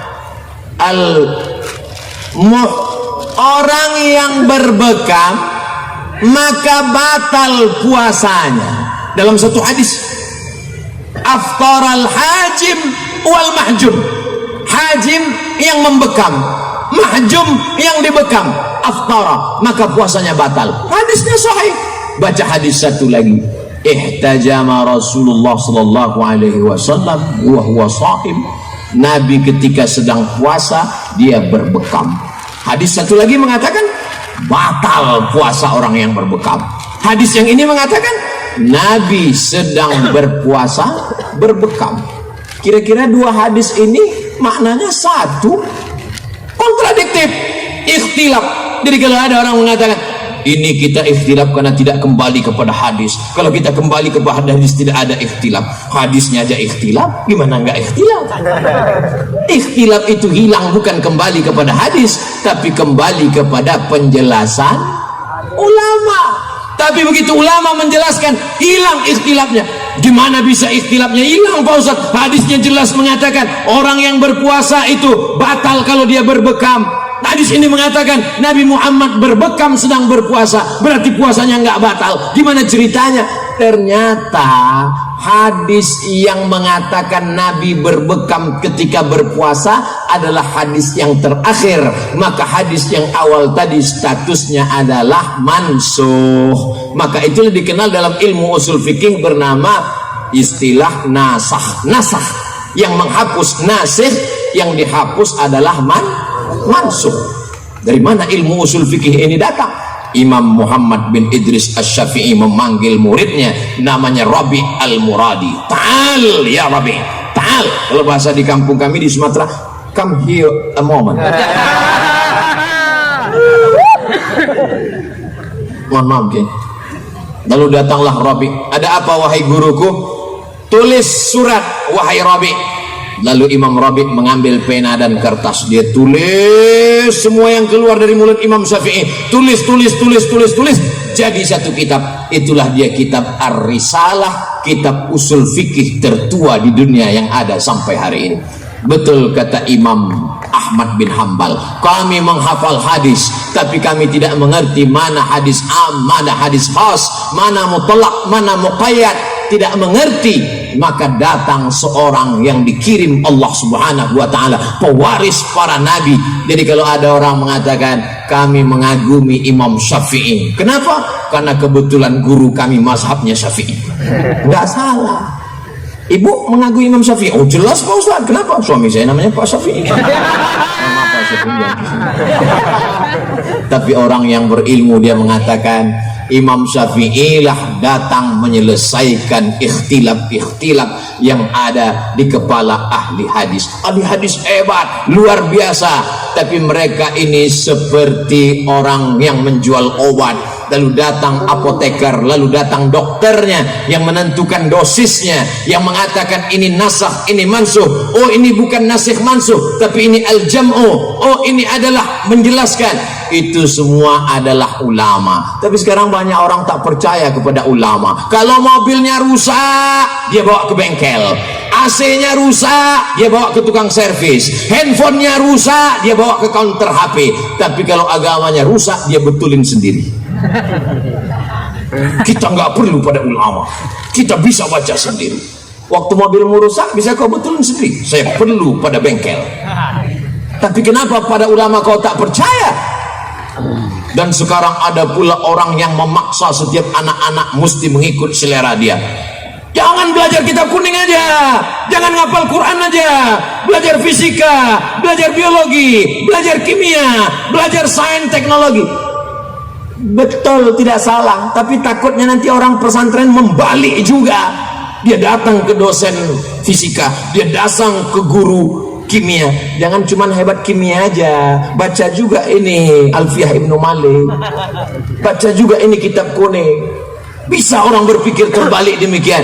Kita semua diberikan kelebihan-kelebihan. Ada mungkin kelebihannya di bidang ilmu umum, ada kelebihan di bidang ilmu agama, tapi semua kelebihan ini dipakai untuk menolong agama Allah. In tansurullah yansurkum. Jadi anak kita kemana kelihatan kecenderungannya, insya Allah kita arahkan ke sana. Anak saya ini kemana-mana Pak Ustadz selalu bawa jarum suntik, dokter spesialis. Nggak lulus Pak Ustadz, pecandu narkoba. Nauzubillah. Anak saya ini kemana-mana selalu mandi ke sungai, angkatan laut. Anak saya ini main semprit-sempritan, polisi lalu lintas. Tapi selalu bawa bola, wasit. Ternyata orang barat punya ilmu. Jadi anak-anak itu sudah tahu bakatnya dari kecil, diarahkan ke sana. Sekarang saya menemukan beberapa jamaah dokter tapi hobinya nulis novel. Setelah ditanya-tanya, kronologis ceritanya, rupanya saya dulu nih fakultas kedokteran terpaksa Pak Ustadz, untung nggak salah suntik. Jadi kita lihat bakat anak kita ini kemana. Ustadz Somad dulu bakatnya gimana? Saya dulu, ini rumah saya, ini ada warung di dekat rumah, jual minyak, jual gula, jual. Saya anak pertama, adik saya satu laki-laki. Mak saya nyuruh saya pergi beli minyak, beli gula, ke samping saya pun pergi. Kalau pergi saya nggak pulang-pulang. Kenapa? Diajak cerita sama yang tukang. Jadi dari kecil saya ini memang suka tukang cerita. Kawan-kawan saya kalau sekolah itu ada pohon di dekat kelas, saya cerita sama kawan-kawan saya keliling sampai terlambat masuk kelas. Jadi perlu juga kita cari orang yang pandai bercerita, tapi bukan tukang dongeng, supaya ceritanya itu berkualitas, diisi dengan ayat, diisi dengan hadis, diisi dengan penjelasan agama, maka sesuai. Ada orang yang tidak pandai bercerita, tapi nulisnya mantap, nulis novel berat, menceritakan tentang ulama ini berat, tapi begitu ditulis dalam bentuk novel, maka luar biasa. Berdakwah, ceramah, apalagi kalau ceramahnya ngamuk-ngamuk, marah-marah, berat. Tapi kalau dituliskan dalam novel, Masya Allah, saya pulang mendarat ke Jakarta, mampir di rumah teman saya lihat ada novel, saya tanya, itu novel? Iya, bestseller, baru cetak. Berapa lama kau baca? Habis maghrib, selesai azan subuh, khatam. Apa judulnya? Ketika Cinta Bertasbih. Di dalamnya ada kisah-kisah dakwah. Jadi dakwah ini bisa lewat cerita. Itulah yang dilakukan oleh Wali Songo dulu ketika mereka menebarkan Islam. Mereka tahu saudara-saudara di Nusantara ini hobinya nyanyi-nyanyi, suka melantunkan, maka mereka buatkan ada wayangnya, ada lagunya. Dan kalau kita lihat lagu-lagu sholawat itu banyak sekali yang tidak ditemukan di Mesir.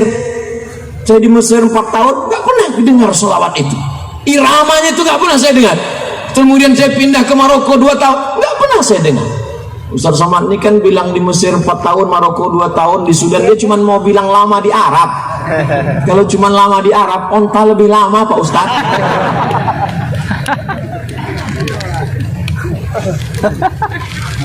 Salatullah salamullah ala taha rasulillah. Salatullah salamullah ala yasin habibillah. Tawassalna bi bismillah wa bil hadi rasulillah wa kulli mujahidin lillah bi ahlil badri ya Allah. Salatullah salamullah ala taha rasulillah. Salatullah salamullah ala yasin habibillah. Tawassalna bi bismillah wa bil hadi rasulillah wa kulli mujahidin lillah bi ahlil badri ya Allah. Irama itu tidak pernah saya dengar sekalipun. Itu murni kreasi orang kita. Tapi masuknya bukan dalam ayat Al-Quran, dalam salawat, oke. Dalam lantunan nasyid tidak masalah. Ada orang lagu Melayu dia masukkan, nggak apa-apa. Tapi kalau sampai dimasukkan di dalam azan, dimasukkan dalam ayat Al-Quran, takalluf, merubah makna, walaupun bayati soba sikana awan jaharka, tapi kalau dimasukkan merusak makna, maka ulama mengharamkannya. Iyyaka na'budu. Tanyalah kepada qori-qori kita. Itu semua sudah diatur oleh para ulama. Falaula nafara min kulli firqatin minhum ta'ifatun liyatafaqahu fid din. Jangan semuanya pergi berperang. Perang itu penting, jihad menolong agama Allah, tapi jangan semuanya. Falaula nafara min kulli firqatin minhum ta'ifatun. Ada 2-3 orang liyatafaqahu fid din, untuk belajar ilmu agama. Tujuannya untuk apa? Liyunziru qaumahum idza raja'u ilaihim la'allahum yahzarun. Mudah-mudahan anak-anak yang belajar di pesantren Banyuanyar pulang ke kampung halaman menjadi dai menolong agama Allah Subhanahu wa Ta'ala. Saya ini orangnya bodoh Pak Ustadz, dulu nggak ngaji Pak Ustadz, maka saya balas kebodohan saya. Anak saya mesti di pesantren, mesti baca kitab, mesti tamat. Bagus. Sekarang ada orang berpikiran lain. Saya ini bodoh Pak Ustadz, anak saya mesti lebih bodoh dari saya. Perbaiki, karena semua akan dituntut di hadapan Allah Subhanahu wa Ta'ala. Kullukum ra'in, setiap kamu adalah pemimpin, wa kullukum mas'ulun, semua kamu akan disoal, semua kamu akan ditanya. La tus'alunna yawma idzin 'anil na'im, semua nikmat akan ditanya, dan di antara nikmat yang terbesar adalah nikmat anak. Berapa banyak orang minta punya anak. Rabbi habli minaf sholihin, Rabbi habli min ladunka dzurriyyatan thayyibah, Rabbana hab lana min azwajina wa dzurriyyatina qurrata a'yun waj'alna lil muttaqina imama. Semua anak-anak muda ini akan menjadi anak-anak yang soleh dan soleh. Ustaz, dari tadi kok anak-anak terus? Kami yang bapak-bapak, bapaknya sudah soleh duluan, sudah tua nggak soleh juga. Kapan lagi? Malaikat maut udah dekat. Jadi kalau Ustadz Somad selalu menceramahi anak muda, ada juga orang-orang ibu-ibu, bapak-bapak. Ustadz Somad, kami yang tua ini perlu juga diberikan semangat, motivasi Pak Ustadz. Kalau mau semangat, gak usah dengar ceramah, lihat aja liang lahat, insya Allah semangat. Ini Ustadz lagi ngejek kami atau gimana? Saya dalam 1 bulan mesti melihat, langsung melihat liang lahat. Oh, itulah tempatmu nanti Abdul Somad. Berapa banyak jamaah yang datang, tidak ada satupun yang mau gantian sip-sipan malam pertama, malam kedua, malam ketiga. Walaqad ji'tumuna furada kama khalaqnakum awwala marrah. Kamu akan datang menghadap kami, kata Allah, sebagaimana kau dulu lahir sendirian, kau pun akan datang menghadap Allah sendirian. Tapi anak-anak yang tamat dari pesantren, dia berdoa di tengah malam meneteskan air mata. Rabbighfirli wali walidayya warhamhuma kama rabbayani. Tapi salahmu, anakmu tidak kau masukkan ke pesantren. Kau terpukau dengan artis yang ada di TV, lomba nyanyi, kontes musik, akhirnya anakmu pun menyanyikan lagu. Saat kau mati, dia nyanyikan lagu Mama.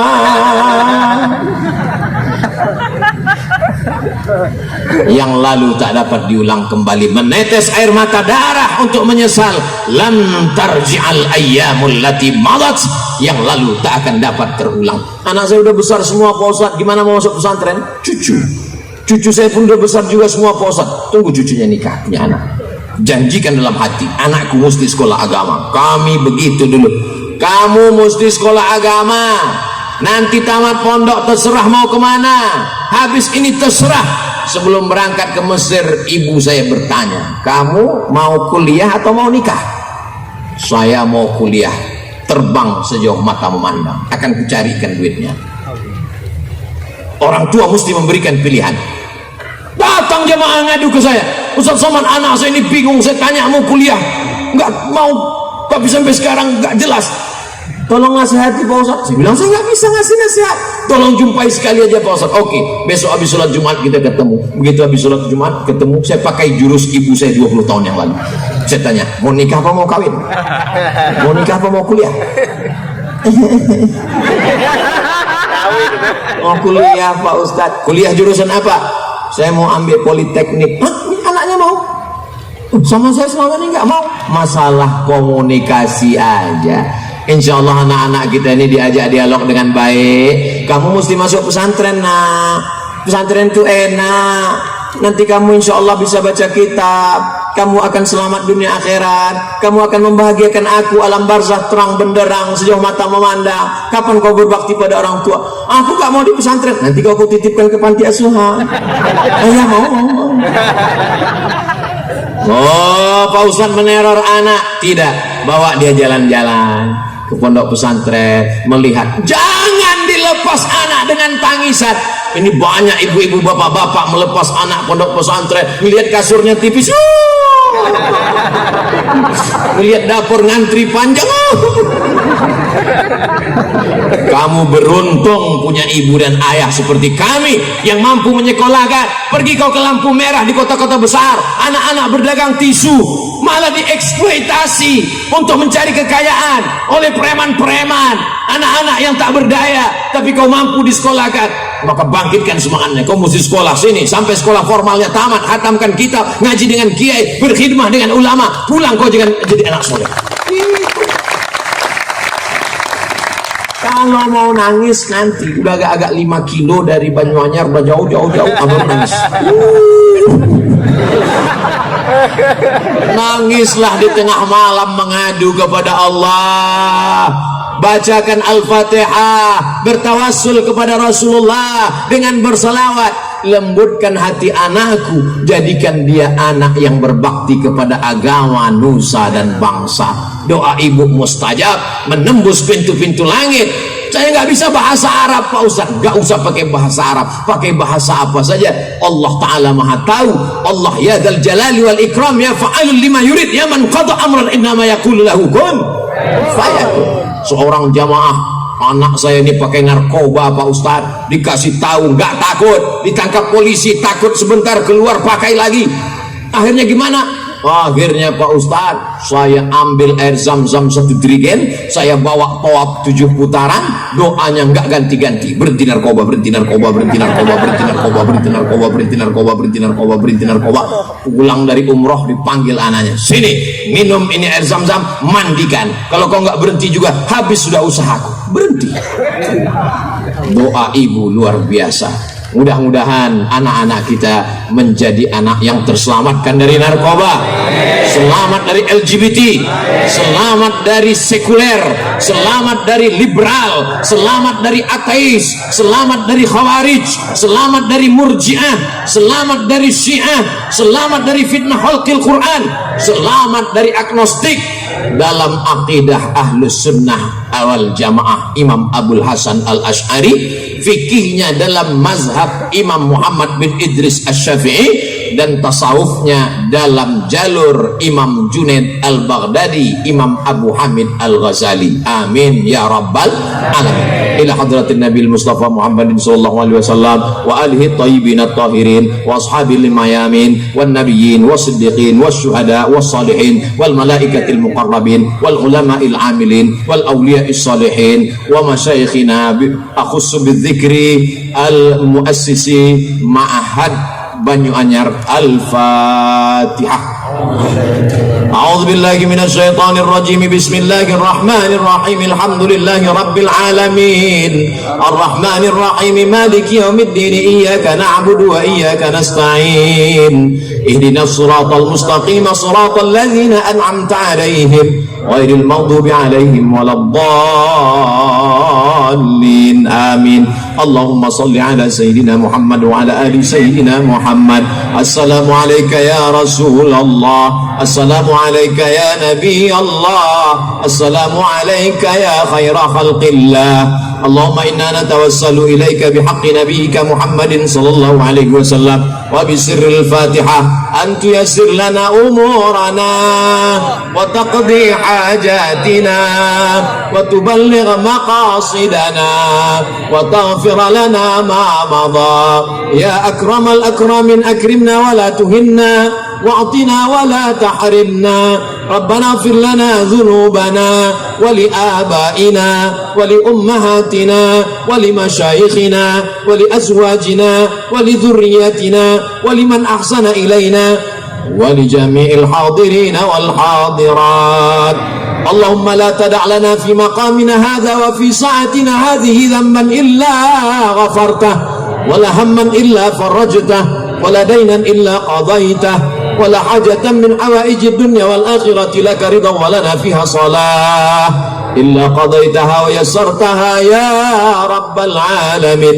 اللهم ارزقنا زيارة بيتك العتيق. آمين. اللهم ارزقنا زيارة قبر نبيك محمد صلى الله عليه وسلم. اللهم إنا نعوذ بك من علم لا ينفع ومن قلب لا يخشع ومن نفس لا تشبع ومن دعاء لا يسمع. اللهم ادفع عنا الغلاء والوباء والفحشاء والربا والزنا والمنكر والسيوف المختلفة والشدائد والمحن ما ظهر منها وما بطن من بلدنا هذا خاصة ومن بلدان المسلمين عامة. اللهم إنا نسألك سلامة في الدين وعافية في الجسد وزيادة في العلم وبركة في الرزق وتوبة قبل الموت ورحمة عند الموت ومغفرة بعد الموت. اللهم هون علينا في سكرات الموت والنجاة من النار والعفو عند الحساب. ربنا آتنا في الدنيا حسنة وفي الآخرة حسنة وقنا عذاب النار. وصلى الله على سيدنا محمد وعلى آله وصحبه وسلم بسر الفاتحة. أعوذ بالله من الشيطان الرجيم. بسم الله الرحمن الرحيم. الحمد لله رب العالمين الرحمن الرحيم مالك يوم الدين إياك نعبد وإياك نستعين اهدنا الصراط المستقيم صراط الذين أنعمت عليهم غير المغضوب عليهم ولا الضالين آمين. Terima kasih atas segala perhatian. Mohon maaf atas segala kesilapan dan kekhilafan. Aku qouli hadza astaghfirullah li wa lakum wallahul muwaffiq ila aqwamit thariq. Wassalamu alaikum warahmatullahi wabarakatuh. Waalaikumsalam warahmatullahi wabarakatuh.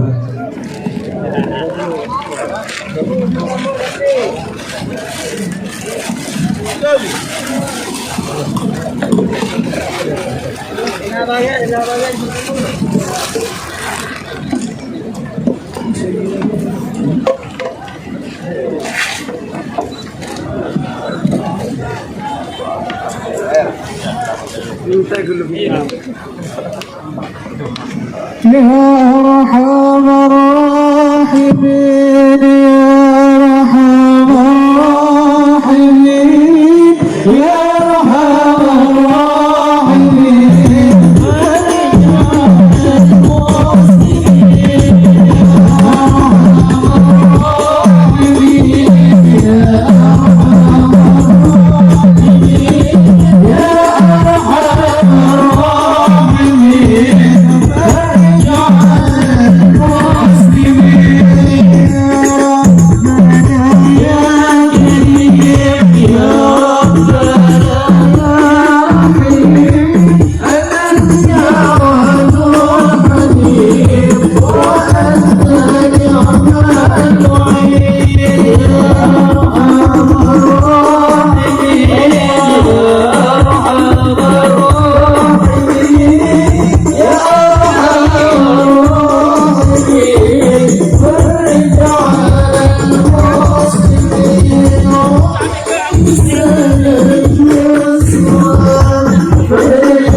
Kiri kanan, kiri kanan, kiri kiri, kiri kanan, kiri kanan, kiri kanan, kanan kiri, kanan kiri kanan.